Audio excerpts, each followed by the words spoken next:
আমি শিপ্রা মজুমদার আজকে আবার একটা নতুন রেসিপি নিয়ে তোমাদের কাছে চলে এসেছি। আশা করি রেসিপিটা তোমাদের ভীষণ ভালো লাগবে। তাহলে চলে এসো, দেখো আমি তোমাদেরকে কি দেখাই।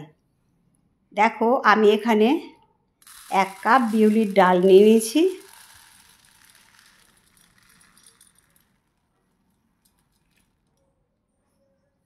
আমরা যেহেতু দুজন, সেই জন্য আমি দুজনের পরিমাণেই 1 কাপ নিয়েছি। তারপরে ভালো করে ঘষে ঘষে ডালটাকে পরিষ্কার করে ধুয়ে নিয়েছি।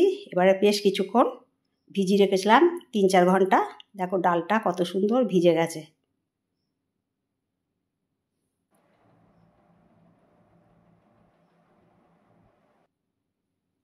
এবার রেখে দিয়ে এবারে আমি একটা মিক্সিং জারের মধ্যে ডালটাকে মিহি পেস্ট করে নেব। আজকের রেসিপিটা ভীষণ সুন্দর আর ভীষণ সহজ।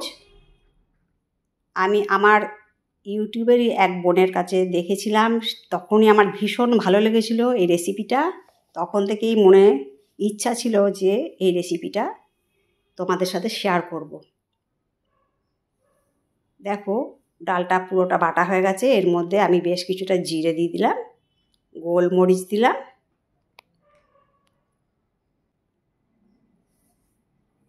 কিছুটা কাঁচা লঙ্কা দিলাম,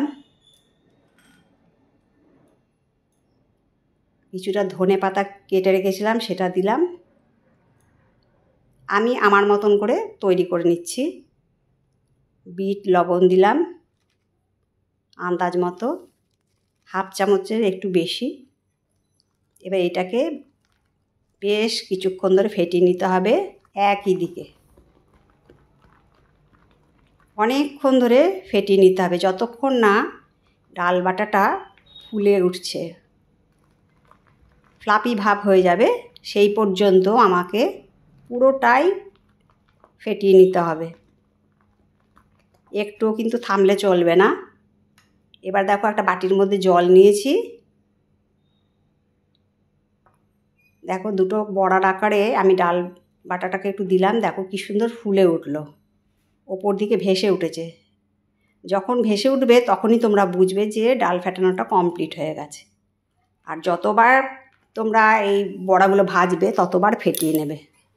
আমি একটা হাতার মধ্যে চেষ্টা করলাম প্রথমটা, সেটা বেশ সহজভাবে পড়ল না,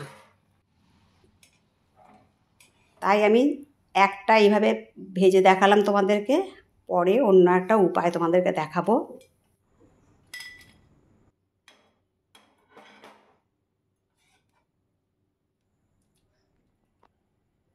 এবার যে ছাঁকনি আছে, ছাঁকনির মধ্যে দিয়ে দিলাম একটা করে বড়ার আকারে গড়ে, আর মাঝখানে একটা করে ফুটো করে দিলাম। এটা একটা উড়িষ্যার বিখ্যাত বড়া রেসিপি। সাউথ ইন্ডিয়াতেও এই রেসিপিটা ভীষণ জনপ্রিয়। এই বড়াটাকে সাউথ ইন্ডিয়াতে মেদু বড়া বলে। আমি এইভাবে প্রথমে 3টে ছাড়লাম।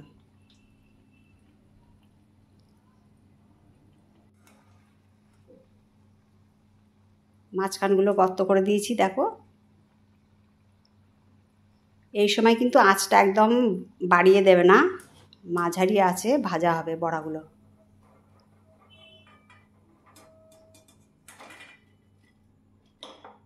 ভীষণ মচমচে হয় আর ভেতর থেকে খুব সুন্দর একটা ফিলিংস হয়, একটা জালিদার ভাব থাকে, তোমরা পরে দেখতে পাবে। এইভাবে আমি আস্তে আস্তে বড়াগুলোকে ওই ছাঁকনির ওপরে দিয়ে দিয়ে ভেজে নিলাম।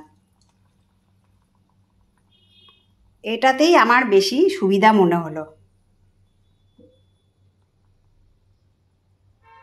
খুব ইজি পড়ে যায়। প্রথমে ছাঁকনিটার মধ্যে একটু গরম তেল দিয়ে দিয়েছিলাম, তাতে করে ভীষণ তাড়াতাড়ি করে বড়াগুলোকে দেয়া যাচ্ছে তেলের মধ্যে।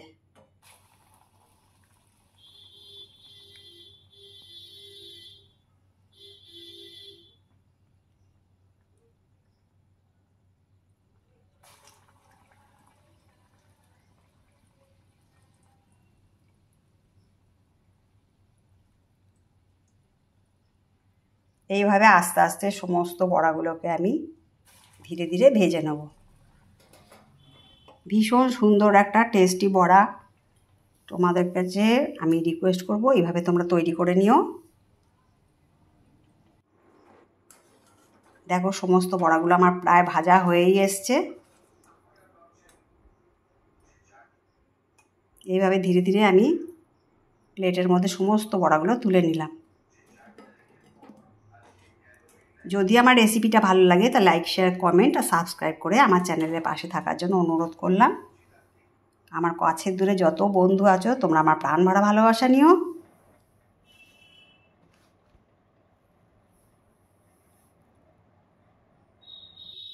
আওয়াজটা শুধু শোনাচ্ছি তোমাদেরকে।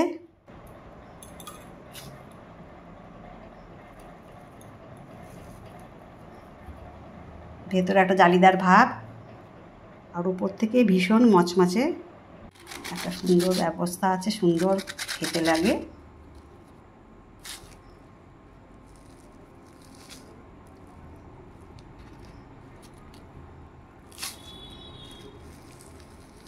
তোমাদেরকে অনেকগুলো ভেঙে দেখালাম। এরপরে আমি একটু গার্নিশ করে দিচ্ছি। একটু টক দই ফেটিয়ে নিয়েছি, তার মধ্যে বিট লবণ আর গোলমরিচের গুঁড়ো ছড়িয়ে দিলাম। ধনেপাতা, কাঁচা লঙ্কা দিয়ে ডেকোরেশন করে দিয়েছি আর পাশে একটু টমেটো সস নিয়ে নিয়েছি। এইভাবে তোমরা খেয়েও তোমাদের কাছে আরেকবার রিকোয়েস্ট করলাম। আশা করি তোমাদের এই রেসিপিটা আমার ভালো লেগেছে। তাহলে আজকে এই পর্যন্ত রাখি, পরবর্তী রেসিপিতে আবার দেখা হচ্ছে। টাটা।